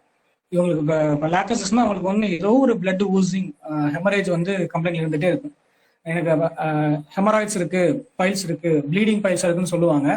அடுத்து டீட்டெயிலாக கேஸ் டேக்கிங் எடுத்து பார்க்கும்போது அவங்களுக்கு ஜிஞ்சிவைட்டிஸ் இருக்கும் லாக்கசஸ்லாம் பார்த்தீங்கன்னா, அதாவது சாங்குவின் டெம்பரமெண்ட்ல. அதே மாதிரி இப்போ பல்சாட்னா அவங்களுக்கு எல்லாம் சளி சம்பந்தமாகவே கம்ப்ளைண்ட் சொல்லிட்டு இருப்பாங்க, பிளக்மேட்டிக். இதை தான் வந்து டெம்பரமெண்ட் அப்படின்னு சொல்லுவாங்க. அடுத்து சசப்டபிலிட்டி. சசப்டபிலிட்டி அப்படின்னா இங்க வந்து கென்ட் நமக்கு இன்ஃப்ளெக்ஸ்ல சொல்லியிருப்பாரு. சசப்டபிலிட்டிக்கு இன்னொரு பேர் இன்ஃப்ளெக்ஸ் அப்படின்னு சொல்லியிருக்காரு இல்லையா. ஸோ இங்கே ஹெச்ஏ ராபர்ட்ஸ் வந்து சசப்டபிலிட்டியை one man's meat is another man's poison அப்படின்னு சொல்லியிருப்பாரு. இதை இப்படி டாபிக்கா வந்து கேட்கலாம். One man's meat is another man's poison. அதாவது ஒருத்தருக்கு அது மருந்தா இருக்கலாம், இல்ல ஒருத்தருக்கு அது விருந்தா இருக்கலாம், இன்னொருத்தவங்களுக்கு அது விஷமா இருக்கும். என்ன சொல்றாங்கன்னா, இப்ப சேம் அந்த கோவிட் எக்ஸாம்ல நம்ம இருக்கலாம். கொரோனா பரவுது, 5 பேர் இருக்காங்கன்னா எல்லாருக்கும் அது வந்து அட்டாக் ஆகணும்னு கிடையாது. ஒரு சில பேருக்கு அது எதுவுமே பண்ணாது. அப்ப இங்க என்ன காரணமா இருக்குன்னா, ஒரு ஒரு பர்சனுக்குள்ளேயும் ஒரு வேக்கம் கிரியேட் ஆகுது, ஒரு எம்டி ஸ்பேஸ் கிரியேட் ஆகுது. எம்டி ஸ்பேஸ் கிரியேட் ஆகுறதுனாலதான் வெளியில இருந்து ஒரு இன்ஃபெக்ஷன் உள்ள வந்து அவங்களை அஃபெக்ட் பண்ணுது அப்படின்னு சொல்றாரு. ஸோ இந்த இடத்துல ஒருத்தருக்கு ஒரு டிசீஸ் இருக்குன்னா அந்த டிசீஸ்க்கு சிமிலரான ஒரு மருந்தை கொடுக்கும்போது அந்த சசப்டபிலிட்டியை நம்ம சாட்டிஸ்ஃபை பண்ணிட முடியும் அப்படின்னு இங்க ஹெச்ஆர் ராபர்ட்ஸ் சொல்றாரு. ஸோ கென்ட்டும் ஹெச்ஆர் ராபர்ட்ஸும் சசப்டபிலிட்டியை தான் ஒரே விஷயத்தை தான் அவங்கவுங்க மாடுலேஷன்ல வந்து சொல்லியிருக்காங்க. தென் டிஃப்ளெக்டட் கரண்ட். டிஃப்ளெக்டட் கரண்ட்ன்றது வேற ஒன்றும் இல்லை, அப்டக்கிள்ஸ் டு கியூர். ஸோ நம்ம டொட்டாலிட்டி ஆஃப் சிம்டம்ஸ் எடுக்கிறோம், ப்ராப்பராக ப்ரிஸ்கிரைப் பண்ணுறோம், ஆனாலும் மருந்து வேலை செய்ய மாட்டேங்குது. அப்போ மெடிசனில் ஏதாவது தப்பாக இருக்குமா அப்படின்னு யோசிக்கிறத விட நிறைய ரீசன்ஸ் வந்து அந்த கியூரேட்டிவ் ப்ராசஸை தடுக்கிறதுக்கு இருக்கும் அந்த பேஷண்ட் லைஃப்லேயே. அது நம்ம கேஸ் ஹிஸ்ட்ரி எடுக்கும்போது தான் தெரியும். உதாரணத்துக்கு அந்த பேஷண்ட்டுடைய பெத்தாலஜி, அவருக்குள்ள ஏதாவது ஃபாரின் பாடி இருக்கலாம், ஏதாவது சைக்கிக் ட்ராமா இருக்கலாம். உதாரணத்துக்கு நம்ம அக்யூட்டாக வந்து ஒரு பெலடோனா கொடுத்துருப்போம், பட் கேஸ் ரிசால்வே இருக்காது. காரணம் தான் அவங்க ஒரு இக்னேஷியா ஸ்டேட்ல இருப்பாங்க, ஒரு ட்ராமா ஸ்டேட்ல இருப்பாங்க. அந்த ட்ராமாலேருந்து அவங்க ரிலீவ் பண்ணாமல் நம்ம அந்த ஃபிசிக்கல் சிம்டம் வச்சு கொடுத்த மருந்து பெருசாக எஃபெக்டிவ் இருக்காது. ஸோ அந்த இடத்துல நம்ம அதை யோசிச்சு பார்க்கணும். ஏதாவது செடேட்டிவ்ஸ்ல இருந்தால் கஷ்டம், காஸ்மெட்டிக்ஸு, டயட் அண்ட் எக்ஸசைஸ் வந்து இம்ப்ராப்பராக ஃபாலோ பண்ணுறாங்க அப்படின்னாலும் பிரச்சனை. பேஷண்ட் வேர்ஷன், அதாவது அந்த பேஷண்ட்டுக்கு ரொம்ப சஃபரிங்காக இருக்கிறது வேற ஒரு சிம்டமாக இருக்கும், நம்மகிட்ட ப்ரெசென்ட் பண்ணும்போது வேற ஒரு சிம்டத்தை தான் சொல்லுவாங்க. இதனாலே வந்து நமக்கு என்னதான் நம்மளுடைய ஒர்க்கு கரெக்டாக பண்ணாலும் அந்த இடத்துல அந்த மெடிசன் வேலை செய்யாமறதுக்கு இதுதான் மோஸ்ட்லி காரணமாக இருக்குது. ஸோ இதெல்லாம் தான் டிஃப்ளெக்டட் கரண்ட்ல நம்ம எழுத போகிறோம். தென் ஃபைனலாக Aristotle dictum of similia. Hahnemann first medical ஃபீல்டில் சிமிலிமம் பிரின்சிபலை வந்து சொன்னார் இல்லையா, அந்த தியரியை வந்து அரிஸ்டாட்டில் முன்னாடியே சொல்லியிருக்காரு அப்படின்னு இங்கே சொல்றாரு. 350 BC அரிஸ்டாட்டில் சொல்லியிருக்காரு.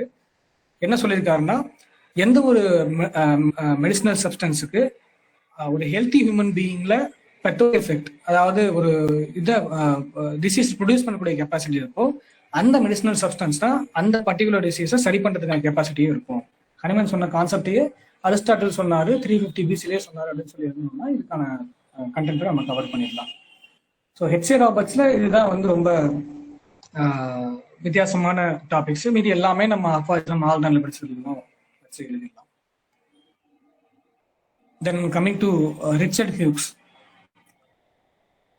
Principles and practice of homeopathy, அதுதான் அந்த புக் பேரு. ஸோ இந்த பேர்ல இருக்கிற மாதிரி பிரின்சிபல்னா ஹோமியோபதி பொறுத்த வரைக்கும் ஆர்கனன் தான். ஸோ ஆர்கனன்ல சொல்லிட்டு இருக்கிற சொன்ன விஷயங்களை இவர் திரும்ப நமக்கு எக்ஸ்பிளைன் பண்றாரு ரிச்சர்ட் ஹியூக்ஸ். நமக்கு இதுல 3 டாபிக் நம்ம பார்க்க போறோம். First, selection of similar remedy. ஒரு சிமிலர் ரெமெடியை நம்ம எப்படி செலக்ட் பண்றது அப்படின்றதுக்கு இவர் 3 விஷயமா சொல்லியிருக்காரு, 3 விதமா சொல்லியிருக்காரு. ஃபர்ஸ்ட், ஹனிமன் மென்ஷன் பண்ணி அஃபாரிசம் 5ல ஹனிமன் வந்து அக்யூட் டிசீஸ்னா எக்ஸைட்டிங் காஸ், கிரானிக் டிசீஸ்னா ஃபண்டமெண்டல் காஸ் வச்சு கொடுக்கலாம். ஈவன் தோ அந்த பேஷண்ட்டுக்குன்னு ஒரு ப்ரெசென்டிங் கம்ப்ளைண்ட் இருக்கு, அது நம்ம கேஸ் டேக்கிங் இருக்கிறோம், ஆனா அதை கிடைக்கிற டோட்டாலிட்டி ஆஃப் சிம்டம்ஸை தாண்டி நம்ம இந்த எக்ஸைட்டிங் காஸ் ஃபண்டமெண்டல் காசையும் பார்த்து கொடுக்கணும் அப்படின்னு சொல்றாரு. ரெண்டாவது வந்து எபிடெமிக் டிசீசஸ். சில கண்டிஷன்ஸ்ல எபிடெமிக் டிசீசஸ்ல, அதாவது எபிடெமிக் அதுக்கு காரணம் ஒன்னா தான் இருக்கும், மோஸ்ட்லி அதுக்கு காமன் ரெமெடி தான் இண்டிகேட் ஆகும். உதாரணத்துக்கு அதுவும் நம்ம கோவிடே வந்து எடுத்துக்கலாம். கொரோனா பரவும் போது நிறைய பேர் வந்து ஆசனிக் மால்பம் ஸ்டேட்லயே வந்து இருந்திருப்பாங்க. காமன், அதாவது மெஜாரிட்டி காமன், எல்லாருக்கும் அந்த மருந்தா வரணும்னு கிடையாது, பட் மெஜாரிட்டியா வந்து காமனா வந்திருப்பாங்க. ஸோ காரணமும் ஒன்னா இருக்கு, அதுக்கான ரெமடியும் காமனாக தான் மோஸ்ட்லி இண்டிகேட் ஆகுது, இந்த ஜீனஸ் எபிடெமிக்ஸ் மாதிரி. அப்படின்னா அந்த ஆங்கிளே நம்ம வந்து இங்க சிமிலர் ரெமடி கொடுக்கலாம் அப்படின்னு சொல்றாரு. மூணாவதா வந்து அந்த டிசீஸ்க்கும் ட்ரக் ஆக்ஷனுக்கும் இடையில உள்ள சிமிலாரிட்டியை வச்சு கொடுக்கலாம் அப்படின்னு சொல்லிட்டு அதை 3ஆ பிரிக்கிறாரு. Generic, specific, individual. ஜெனரிக்னா அலோபதி மெடிசன் ஃபார்மேட்ல ஒரு ஃபீவர் வருதா, அப்போ ஃபீவரை குறைக்கிறதுக்கான கெப்பாசிட்டி உள்ள ஒரு மருந்தை கொடுக்கறது. இப்போ நம்ம வந்து பயோஜனம் கொடுக்குறோம், அந்த மாதிரி இது ஜெனரிக் பிரிஸ்கிரைபிங். ஸ்பெசிபிக் அப்படின்னா இங்க ஒரு ஸ்பெசிபிக்னு மீன் பண்றது சின்ன சிம்டம் உள்ள மெடிசன்ஸ் இல்லை, லீஷனல் ரெமடி, அதாவது லொகேஷனல் சென்சேஷன், பெத்தாலஜி, என்ன காஸ் அப்படின்னு அந்த டிசீஸ் சம்பந்தமா உள்ள பெக்யூலியர் சிம்டம்ஸ், அதை வச்சு ப்ரிஸ்கிரைப் பண்றது. டிசீஸோடைய பெக்யூலர் சிம்டம்ஸ் அதை வச்சு ப்ரிஸ்கிரைப் பண்ணா அது ஸ்பெசிஃபிக் ப்ரிஸ்கிரைபிங். இண்டிவிஜுவல் ப்ரிஸ்கிரைபிங்னா அந்த பேஷண்ட்டுடைய பெக்யூலர் சிம்டம்ஸ். இப்போ எனக்கு ஹெட்ஏக் வருதுன்னா அந்த ஹெட்ஏக் வந்து த்ராபிங் டைப்பா இருக்கு, அது வந்து நான் கூல்ட்ரிங்க்ஸ் குடிச்சதுலேருந்து வந்தது அப்படின்னு சொன்னேன்னா அது வந்து டிசீஸுடைய ஸ்பெசிஃபிக் சிம்டம். இண்டிவிஜுவல் சிம்டம்னா இந்த ஹெட்ஏக் எனக்கு எப்பவுமே தூங்கி நிச்சயம் தான் வரும், அண்ட் எனக்கு என்ன கம்ப்ளைண்ட் வந்தாலும் இந்த ஹெமரேஜிக் டெம்பரமெண்ட்ல தான் வந்து வரும், அண்ட் நான் எப்போ இந்த கம்ப்ளைண்ட் வந்தாலும் ரொம்ப இரிட்டபிளா ஆகிடுவேன் அப்படின்னு மென்டல் ஸ்டேட். இதெல்லாம் சொல்றேன்னா இது இண்டிவிஜுவல். ஸோ அதில் உள்ள பாயிண்ட்ஸ் நம்ம படிச்சு பார்த்தாலே கொஞ்சம் என்ன வித்தியாசம் அப்படின்றது. இதுதான் செலெக்ஷன் ஆஃப் சிமிலர் ரெமடியை பொறுத்த வரைக்கும் நம்ம ஞாபகம் வச்சு எழுத வேண்டிய விஷயம்.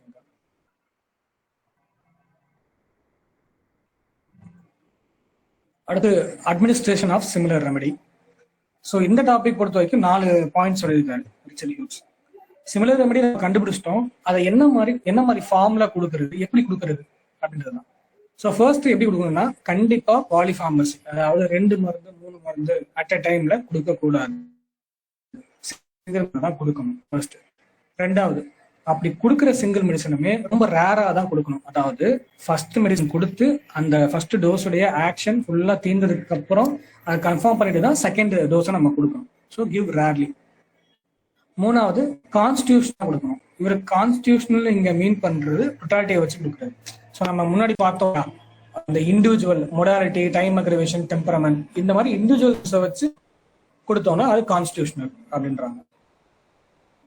இந்த இடத்துல இன்னொரு பாயிண்ட் அவர் என்ன சொல்றாங்கன்னா, லோக்கல் அப்ளிகேஷன் பொதுவாக வந்து பண்ணக்கூடாது அப்படின்னு இருந்தாலும் சில விஷயங்களை வந்து பண்ணலாம். ஃபார் எக்ஸாம்பிள் காண்டோமா, ஏதாவது எக்ஸ்டர்னல் க்ரோத் இருக்குன்னா அந்த தூஜா லோக்கல்ல அப்ளை பண்ணலாம். ஏதாவது ப்ரூசஸ் அடிப்பட்ட காயம் இருந்ததுன்னா ஆர்னிகாவை லோக்கலா அப்ளை பண்ணலாம். பேர்ன்ஸ் இருந்ததுன்னா கேந்தாரிஸ் லோக்கலா அப்ளை பண்ணலாம் அப்படின்றத இவர் சொல்லியிருக்காரு. தென் நாலாவதா மைன்யூட்டா கொடுக்கும், அதாவது லீஸ்ட் பாசிபிள் லோயர் பொட்டன்சி 30யோ 6ஓ இல்ல எல்லாம் பொட்டன்சியோ, இதுல வந்து எது லீஸ்டான பொட்டன்சியா இருக்கோ அதை வந்து கொடுத்து பார்க்கணும். அப்படின்னா தான் அக்ரவேஷன் கிரியேட் பண்றதுக்கான வாய்ப்பு ரொம்ப கம்மியாகும் அப்படின்னு சொல்லியிருக்காரு. ஹனிமன் அவருடைய பிராக்டிஸ் 30 பொட்டன்சி வச்சு தான் நிறைய வெரிஃபை பண்ணி பார்த்துருக்காரு. ஹனிமனுடைய ஃபேவரட் பொட்டன்சி அப்படின்னு நீங்க சொல்லியிருக்காரு. இப்படி மைனூட்டா கொடுக்கும்போது தான் டைனமைசேஷன் ஆகுது. டைனமைசேஷன்னா நமக்கு முன்னாடி தெரிஞ்ச மாதிரி ஒரு க்ரூட் சப்ஸ்டன்ஸ் அதோட க்ரூட் ஃபார்ம்ல இன்ஆக்டிவா இருக்கு, ஆனா அது டைனமைஸ் பண்ணும்போது அதுக்கு உள்ள மறைஞ்சிருந்த லேட்டன்ட் மெடிசினல் பவர் ஆக்டிவ் ஆகிடுது. இதெல்லாம் வந்து சொல்லியிருக்காரு இந்த டாபிக்ல. தென் அடுத்த டாபிக் வந்து knowledge of medicines, last topic Richard ஹியூக்ஸை பொறுத்த வரைக்கும். ஸோ நாலேஜ் ஆஃப் மெடிசன்னா ஒரு மெடிசனை பத்தி நமக்கு என்ன தெரிஞ்சிருக்கணும் அப்படின்றத இங்க சொல்லியிருக்காரு. ஃபர்ஸ்ட் மெடிசன்னா என்ன, அதோட டெஃபினேஷன் தான் இவர் சொல்றாரு. Substance having power of changing sickness to health. சிக்னஸ்ல இருக்கிற ஒருத்தரை ஹெல்த்துக்கு மாத்துறதுக்கு உண்டான பவர் இருக்கக்கூடிய சப்ஸ்டன்ஸ் எல்லாமே மெடிசன் தான் அப்படின்னு சொல்லியிருக்காரு. இந்த மெடிசன் பத்தி தெரிஞ்சுக்கிறதுக்கு 2 விதமான நாலேஜ் நமக்கு தேவை, எம்பிரிக்கல், ரேஷனல். எம்பிரிக்கல் நாலேஜ் அப்படின்னா இந்த மெடிசன் இப்படிதான் வேலை செய்யுது, இந்த சிம்டம்ஸ் வச்சு தான் கொடுக்கணும் அப்படின்னு எந்த ஒரு நாலேஜும் இல்லாம ஜஸ்ட் லைக் தட் எங்க அப்பா இதை கொடுத்தாரு, எங்க தாத்தா இதை கொடுத்தாரு, அதனால நான் இதை கொடுக்குறேன், நாங்க பரம்பரை இதை கொடுக்குறோம், ஏன் இருக்கு கொடுத்தா வேலை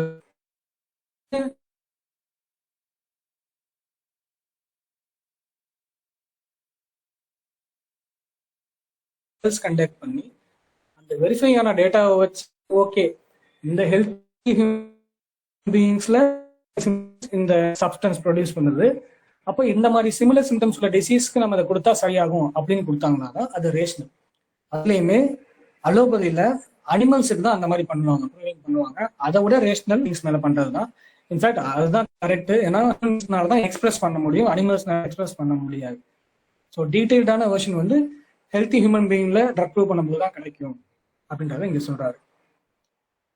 அண்ட் ப்ரூவிங்கை பொறுத்த வரைக்குமே லோயர் பொட்டன்சி போக வேணாம், முடிஞ்ச அளவு ஹை பொட்டன்சி போகும், அப்படி போனாதான் ப்ரூவிங்ல நல்ல ரிசல்ட் கிடைக்கும்னு சொல்றாரு. ஹை பொட்டன்சி அவரை பொறுத்தையும் லோயர் பொட்டன்சின்றது கியூ, அதாவது மதர் டிங்சர், ஹை பொட்டன்சின்றது 5x 10x இதெல்லாம்.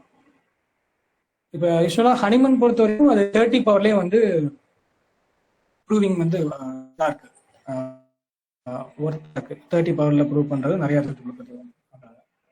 அண்ட் இந்த ட்ரக் மூலியமா நம்ம அந்த ட்ரக்குடைய பெத்தோஜெனடிக் எஃபெக்டை ரொம்ப டீட்டெயிலாக ஸ்டடி பண்றோம். ஸோ நமக்கு ஆப்ஷன் நிறைய கிடைக்குது, என்னென்ன மாதிரி டிசீஸ் பெத்தாலஜிக்கெலாம் அதை அப்ளை பண்ணலாம் அப்படின்னு. ஸோ என்னென்ன விஷயங்கள்லாம் தெரிஞ்சு வச்சுக்கிட்டோம்னா நமக்கு அந்த மெடிசன் எப்படி ஹேண்டில் பண்ணணுன்றது அப்படின்னு. And final philosophy, Dunham, science of therapeutics. So இந்த பேர்ல இருக்கிற மாதிரி இவர் வந்து ரொம்ப சயின்டிஃபிக்கலாக பேசியிருப்பாரு. பிரின்சிபல்ஸை விட மாடர்ன் சயின்ஸ்ல யூஸ் பண்ற டெர்மினாலஜி டன்ஹாம் யூஸ் பண்ணியிருப்பாரு. இந்த 2 டாபிக் வந்து ரொம்ப இம்பார்ட்டன்ட் இந்த philosophy பொறுத்த வரைக்கும். Relation of pathology to therapeutics, அப்புறம் alternation of remedies. So relation of pathology to தெரபெட்டிக்ஸ்ல என்ன சொல்லியிருக்காருன்னா, நம்ம எல்லாருக்கும் தெரிஞ்ச விஷயம், பட் ஒரு வாட்டி பார்த்துட்டு போனோம்னா நமக்கு கிளாரிட்டி கிடைக்கும்.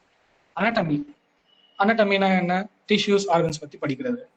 பிசியாலஜி, அந்த ஆர்கனுடைய ஃபங்க்ஷனை பத்தி படிக்கிறது. பெத்தாலஜிக்கல் அனாட்டமி, டிஷ்யூஸ், ஆர்கன்ஸ் மார்பிடா, அதாவது அப்நார்மலா இருந்ததுன்னா அதை பத்தி படிக்கிறது. பெத்தாலஜினா பெத்தோபிசியாலஜின்னு அர்த்தம், அதாவது அப்நார்மல் ஃபங்க்ஷன் ஆஃப் ஆர்கனை பத்தி படிக்கிறது. ஸோ இதெல்லாம் பத்தி ஒரு பிசிஷியன் தெரிஞ்சு வச்சுக்கிட்டாலும், இந்த செல்குள்ள என்ன நடக்குது, ஒரு இண்டிவிஜுவல் செல்குள்ள என்ன நடக்குது, அந்த செல் வால் என்ன பண்ணுது அப்படின்றத இப்போ வரைக்கும் யாருனாலே கண்டுபிடிக்க முடியல. அந்த செல்லை அப்சர்வ் பண்ணி பார்த்தீங்கன்னா, அது it lives for itself and by itself. அது தன்னைத்தானே தான் வாழ்றதுக்கு தானே உதவி செய்யுது, அதுக்காக தான் இது வாழவும் செய்யுது, சுயம்பு. ஸோ இந்த வேலையை செல் பண்ணிட்டு இருக்கு. அது எப்படி பண்ணுன்றதை இன்னும் டீட்டெயிலாக வந்து யாரும் இது பண்ண முடியல, யாரும் அசஸ் பண்ண முடியல. அண்ட் இப்படி ஒரு செல் டெவலப் ஆகுதுன்னா அது செலெக்ஷன் அண்ட் அட்ராக்ஷன் அப்படிங்கிற ப்ராசஸ் அண்டர்கோ பண்ணி தான் டெவலப் ஆகுது. இவர் இங்க செலெக்ஷன் அண்ட் அட்ராக்ஷன்ன்றது திரும்ப திரும்ப நிறைய இடத்துல சொல்லியிருப்பாரு. என்ன மீன் பண்றாருன்னா, இப்போ உதாரணத்துக்கு வந்து நம்ம மசில் பில்டு பண்ணணும் அப்படின்னு வச்சுக்கோங்களேன், ப்ரோட்டீன் எடுக்கிறோம். அது எப்படி ப்ரோட்டீன் எடுக்கிறோம்? நம்ம வந்து எக்கு சாப்பிட்றோம், முட்டை சாப்பிட்றோம், இல்லை வேற ஏதோ ஒரு பயிர் வகையை சாப்பிட்றோம்னா நம்ம டைஜஷன் தான் அதை பண்ண முடியும். பட் நம்ம உடம்புல மசில்ல உள்ள செல்ஸ் தான் எனக்கு ப்ரோட்டீன் மட்டும் தேவை அப்படின்னு பிளட்ல அதுவாகவே பிளட்ல நிறைய செல்ஸ் இருந்தாலும் ப்ரோட்டீன் செல்ஸ்ல மட்டும் செலக்ட் பண்ணி அதை தன்னுடைய லொகேஷனுக்கு அட்ராக்ட் பண்ணுது. ஸோ இதுதான் யூனிவர்சல் பிலாசபின்றாரு.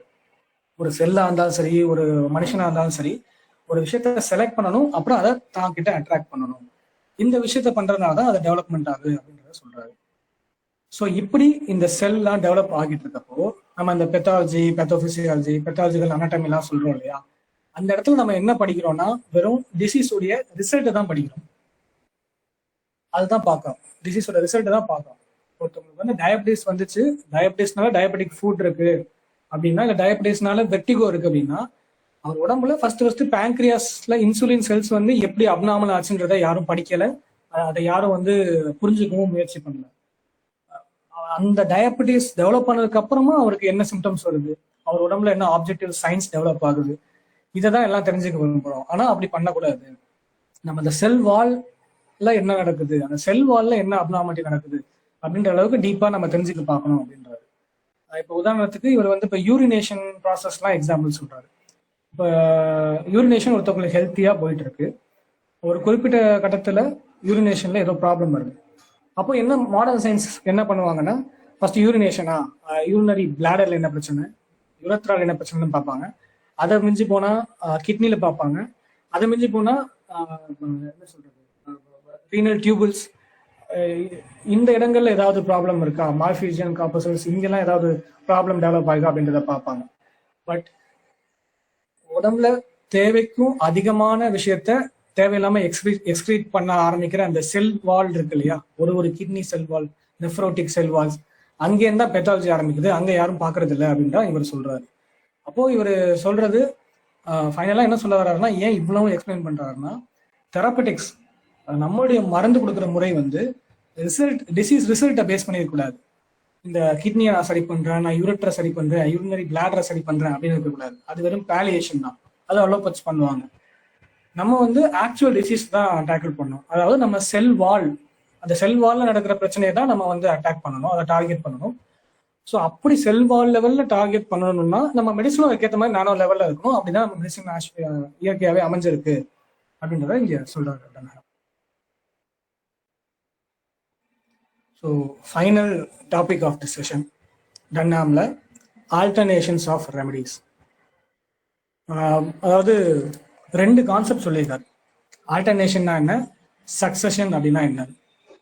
இப்போ ஆல்டர்னேஷனை வந்து டன்ஹாம் ரெசிஸ்ட் பண்றாரு, அப்போஸ் பண்றாரு. சக்சஷனை வந்து ஆதரிக்கிறாரு. ஏன்னா ரெண்டுத்துக்கும் பெரிய வித்தியாசம் இருக்கு அப்படின்னு சொல்றாரு. என்ன சொல்றாருன்னா, இப்ப சக்சஷன் அப்படின்னா நம்ம எக்ஸாம்பிள் வச்சு வருவோமே, ஒருத்தருக்கு ரொமாட்டிசம் கம்ப்ளைண்ட் இருக்கு, ஏதோ ஒரு ரொமாட்டிக் கம்ப்ளைண்ட், கை வலியோ கால் வலியோ இருக்கு.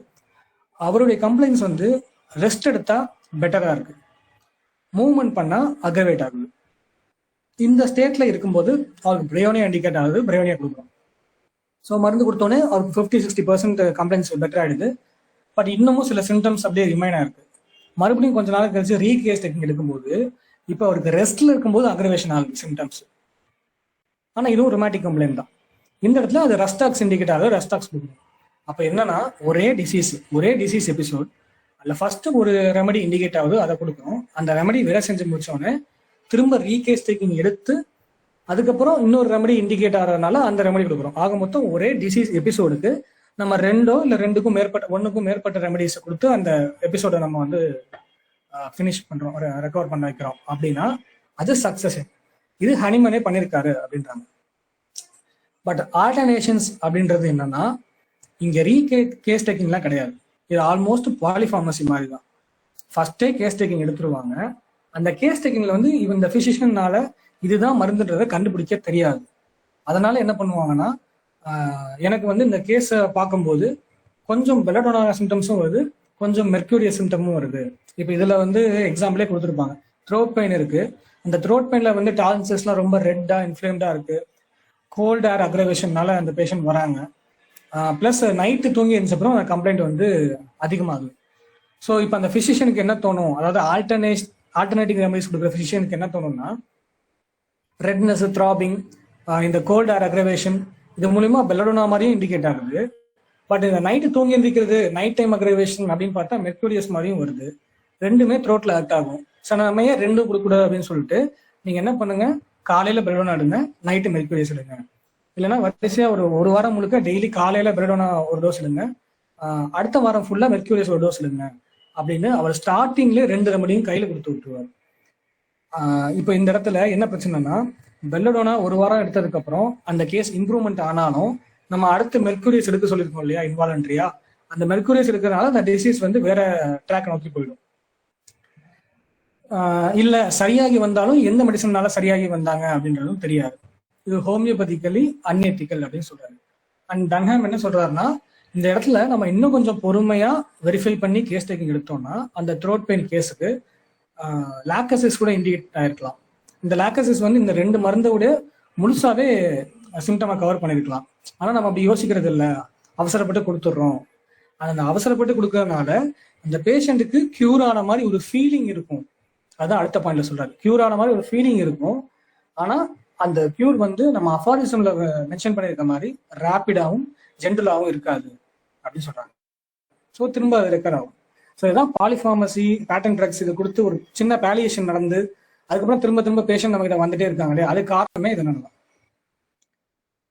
அப்புறம் இந்த ஆல்டர்னேட்டிங் ரெமடிஸ் ப்ராக்டிஸ் பண்றவங்க நிறைய பேர் தன்னை டிஃபெண்ட் பண்ணிப்பாங்க. எப்படின்னா, நான் வந்து 2த்துக்குமே சம்மந்தப்பட்ட ஒரு சிம்லிமமா வந்து நான் கொடுக்குறேன். இப்போ நான் பெல்லடோனா கொடுத்தேன்னா அது ஒரு ஸ்பியர் ஆஃப் ஆக்ஷன்ல போய் ஆக்ட் ஆகும், நக்ஸ்வாமியை கொடுத்தேன்னா அது வேற ஒரு ஸ்பியர் ஆஃப் ஆக்ஷன்ல போய் ஆக்ட் ஆகும். இது பாட்டுக்கு இதோட வேலையை செய்யும், அது பாட்டுக்கு அதோட வேலையை செய்யுங்க அப்படின்னு அவங்க சொல்லுவாங்க. பட் ஆக்சுவலா ஹோமியோபதி அப்படி ஒர்க் ஆகாது. ஹோமியோபதி எந்த ஆர்கான்லையும் போய் ஒர்க் ஆகாது. ஹோமியோபதி அந்த அஃபெக்ஷன்ல தான் போய் ஒர்க் ஆகும். என்ன அஃபெக்ஷன் இப்போ வந்து அடுத்த பாயிண்ட்லேயே பார்க்கும்போது தெரியும். இந்த ஆல்டர்னேஷன் ஆஃப் ரெமடிஸ் பண்ணாம இருக்கணும்னா நம்ம 3 விஷயத்த மனசுல வச்சுக்கணும். ஃபர்ஸ்ட், பிலாசபிக்கலாகவும் பிரின்சிபல் படியும் ஒரு சிட்டிங்லையும் நியூ கேஸ் டேக்கிங் மாதிரி டீட்டெயிலாக தான் எடுக்கணும், ஒரு ப்ரிஸ்கிரிப்ஷன் கொடுக்கறதுக்கு முன்னாடி. இதை நம்ம ஃபாலோ பண்ணலை. 2வது, எத்தனை சிம்டம்ஸ் இருந்தாலும் அந்த பேஷண்ட் வந்து ஒரே டயத்துல உங்களுக்கு ஹெட் ஏக் இருக்குன்னு சொல்லுவாரு, ஹெமராய்டு கம்ப்ளைண்ட் இருக்குன்னு சொல்லுவாரு, ஜென்ஜிவைட்டிஸ் இருக்குன்னு சொல்லுவாரு, அல்சர் இருக்குன்னு சொல்லுவாரு. ஆனா எத்தனை டைப் ஆஃப் சிம்டம் இருந்தாலும், எத்தனை லொகேஷன் அவர் சொன்னாலும், அந்த எல்லா லொகேஷன், சென்சேஷன், மொடாலிட்டி, கன்காமினேட் எல்லாத்தையும் கவர் பண்ற ஒரு சிம்டம் பிக்சர், ஒரு டிசீஸா தான் பார்க்கணும். அவங்க சொல்ற டிசீஸ் ஸ்பாட் வந்து 4-5 ஸ்பாட் இருந்தாலும் அதை நம்ம ஒரே டிசீஸா தான் கன்சிடர் பண்ணணும் பிரின்சிபலா. அண்ட் 3வது, அந்த ரெமடி நம்ம கொடுக்க போற மருந்து ட்ரக் ப்ரூவிங் பண்ணப்போ என்ன ஃபார்ம்ல கொடுத்துருக்காங்களோ அதே ஃபார்ம்ல தான் நம்ம கொடுக்கணும். இங்க ஒரு மீன் பண்றது என்னன்னா, இப்போ வந்து அதுக்கு எக்ஸாம்பிளே கொடுத்துருக்காங்க தெரியும். ஒரு பேஷண்ட் கேஸ் டேக்கிங் எடுக்கும்போது அவருக்கு சொல்ற ஒரு 10 சிம்டம்ல 5 சிம்டம் கல்கிரியா கார்டு மாதிரி இருக்கு, இன்னொரு 5 சிம்டம் வந்து பாஸ்பரஸ் மாதிரி இருக்கு அப்படின்னா அந்த இடத்துல நம்ம கல்கிரியா பாஸ் வேணா கொடுக்கலாம். ஆனா கல்கிரியா கார்பையும் பாஸ்பரஸையும் ஆல்டர்னேட்டிவா கொடுக்கக்கூடாது. ஏன்? ஏன்னா ட்ரக் ப்ரூவிங் பண்ணும்போது கல்கிரியா கார்பன்ற ஒரு ரெமடியை மட்டும் தனியா தான் ட்ரக் ப்ரூவிங் பண்ணியிருப்பாங்க. பாஸ்பரஸ்ன்ற ஒரு ரெமடியை தனியா, இல்லைன்னா கல்கிரியா பாஸ்ன்ற ஒரு ரெமடி இருந்தா தனியா ட்ரக் ப்ரூவிங் பண்ணிருப்பாங்க. எந்த ட்ரக் ப்ரூவிங்லயும் ஆல்டர்னேஷன் ஆஃப் ரெமடிஸ் பண்ணிருக்க மாட்டாங்க. ஸோ ட்ரக் ப்ரூவிங்லே ஆல்டர்னேஷன் ஆஃப் ரெமடிஸ் வந்து என்ன எஃபெக்ட் ப்ரொடியூஸ் பண்ணணும் தெரியாதப்போ அப்படி தெரியாத ஒரு விஷயத்த ஏன் கொடுக்குறீங்க பேஷண்ட் கிட்ட அப்படின்னு இங்க சொல்றாரு. ஸோ இவர் வந்து தனம் வந்து ஃபைனலா என்ன சொல்ல வர்றாருன்னா, நீங்க ஒரு டைம்ல ஒரு டொட்டாலிட்டிக்கு ஒரு மெடிசன் தான் கொடுக்கணும். சப்போஸ் அந்த மெடிசன் கொடுத்து அதோடைய ஆக்ஷன் எல்லாம் எக்ஸாஸ்ட் ஆனப்புறம் வேற ஒரு மருந்தா வந்து இண்டிகேட் ஆகுது அப்படின்னா அப்ப நீங்க தேவைப்பட்ட மருந்தை மாத்திக்கலாம். பட் ப்ரீஜுடைஸ்டா வந்த உடனே கேஸ் டேக்கிங் எடுத்துட்டு இவங்களுக்கு பாதி சிம்டம் இந்த மாதிரி இருக்கு, பாதி சிம்டம் அந்த மாதிரி இருக்கு, ஸோ நான் ரெண்டையும் சேர்ந்து கொடுத்துட்றேன் அப்படின்னு நம்ம அந்த ஃப்ளூக்ல ப்ராக்டிஸ் பண்ணவே கூடாது. அது பேஷண்ட்டை இன்னும் ஹார்ம் தான் பண்ணும் அப்படின்னு சொல்லி முடிக்கிறாரு. ஸோ இதெல்லாம் தான் வந்து இன்னைக்கு நம்ம செஷன்ல பார்த்த முக்கியமான டாபிக்ஸ். இதில் உங்களுக்கு எதுவும் டவுட் இருந்தால் கேட்கலாம். எக்ஸாம்ஸ் நல்லா பண்ணுங்க. All the best. Thank you for giving this opportunity. Doubt இருந்தால் மைக் அன்மியூட் பண்ணி கேட்கலாம்.